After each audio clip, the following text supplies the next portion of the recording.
کنی بگو بسم الله الرحمن الرحیم خدای بنده نواز خدای ابراهیم.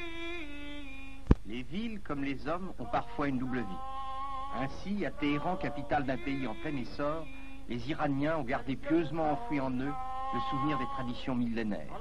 Qui pourrait déceler dans cette foule anonyme les adeptes du Zourkhané? Et d'abord, qu'est-ce qu'un Zourkhané? Le professeur Corbin, éminent spécialiste de la Perse ancienne, répond. Le mot persan, Zourkhané, peut se traduire littéralement par gymnase sacré. Quand nous parlons des origines, hélas, il n'y a pas de texte qui permette de dire d'un moment précis où serait éclos cette organisation. Mais il n'y a pas de doute que tous les traits que nous y relevons nous permettent d'en faire remonter l'origine bien au-delà de l'islam, bien au-delà de l'Iran pré-islamique. Certainement l'Iran sassanide et peut-être au-delà. Non, là nous sommes dans la nuit des temps, trop peu de documents nous ont été conservés. Mais c'est l'idée dominante, puis c'est celle du pahlavan persan.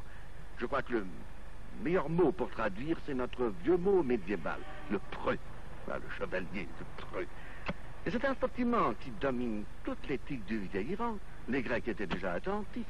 Pour le comprendre, je crois qu'il faut se rappeler ce qu'est l'éthique zoroastrienne, c'est-à-dire l'éthique instaurée dans ce vieux pays par le nom du plus ancien prophète à l'aube de l'histoire, Zoroastre, celui qu'on appelle en persan Zarathustra. Le nom de Zarathustra est bien connu en Europe par Nietzsche.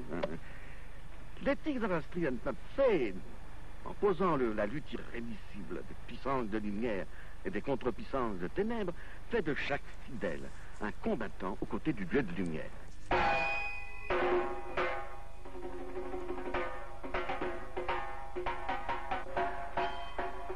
Il y a 13 siècles, les Arabes envahissaient l'Iran. Les Iraniens, dans des caves, clandestinement, s'entraînaient pour organiser la résistance. C'est là l'une des origines des mouvements que l'on pratique aujourd'hui encore dans les Zourkhanés.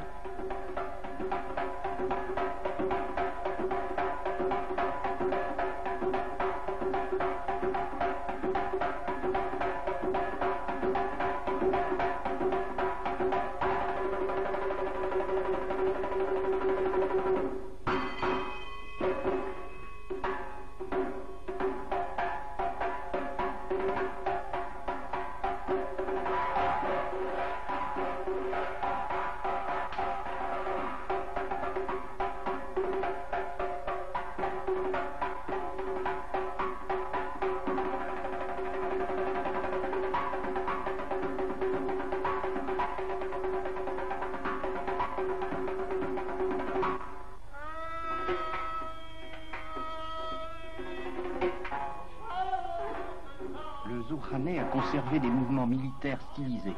Regardez bien. Ceci, c'est la reptation.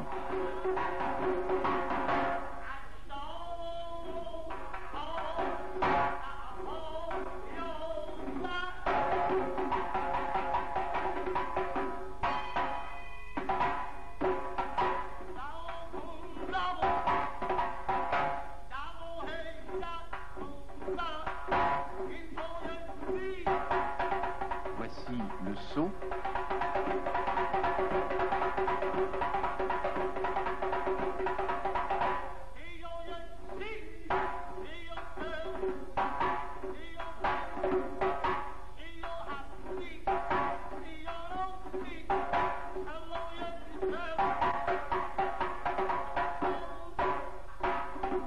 La marche.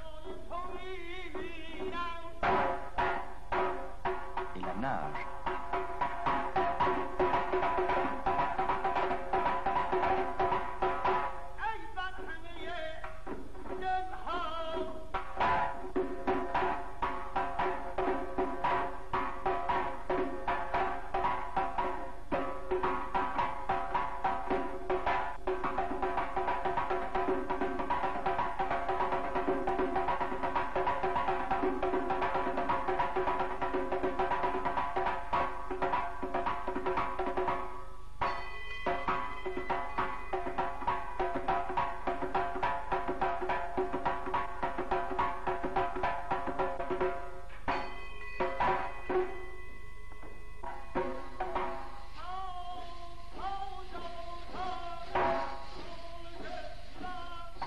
C'est un arc stylisé lui aussi.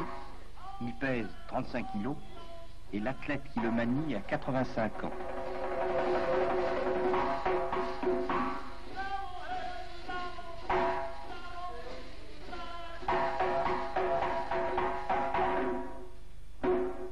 Mais le Pahlavan, le chef, doit faire encore mieux.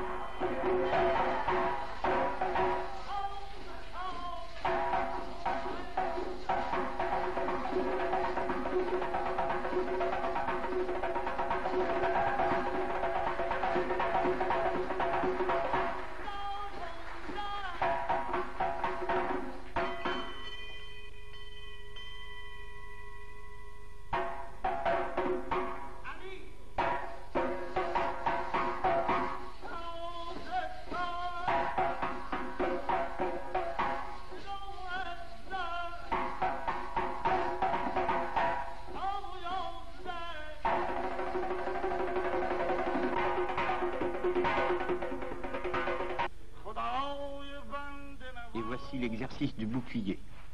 2 boucliers de bois qui pèsent chacun 45 kilos. L'athlète doit les manier sans que ses bras ni ses jambes ne touchent terre.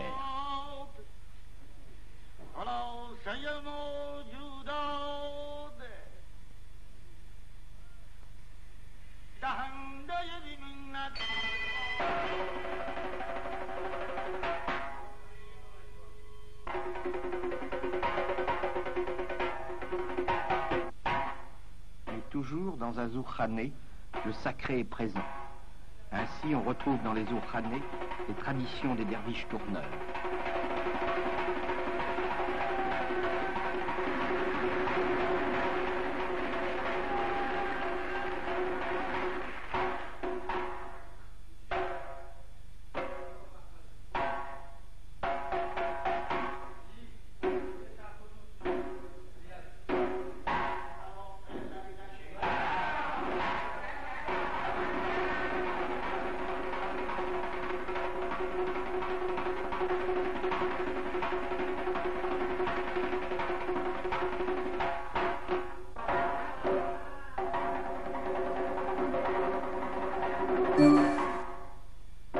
Ceci n'est qu'un jeu d'adresse. Un jeu d'enfant, pourrait-on dire. Si chaque massue ne pesait pas 15 kilos, le poids d'une bonne valise.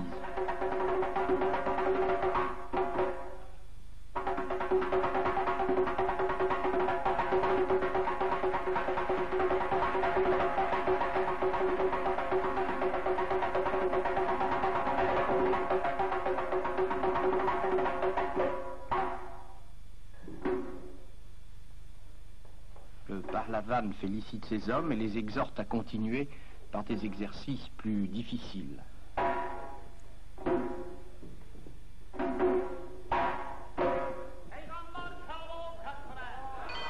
Les massues que vous voyez ont en moyenne 35 kilos.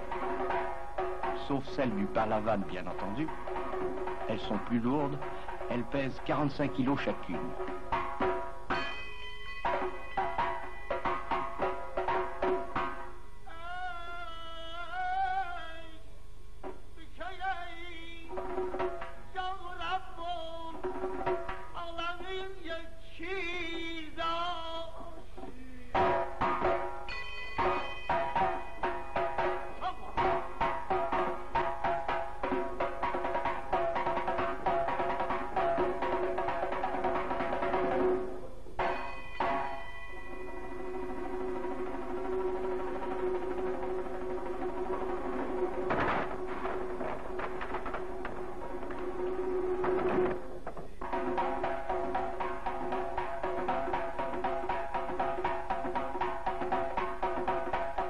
Et toujours, ce sont des mouvements militaires stylisés. Vous reconnaissez là les mouvements du cavalier. Et voilà, l'exercice va se poursuivre inlassablement jusqu'à l'épuisement dans la moiteur du zourkhané. Après quoi, chacun repartira dans la ville.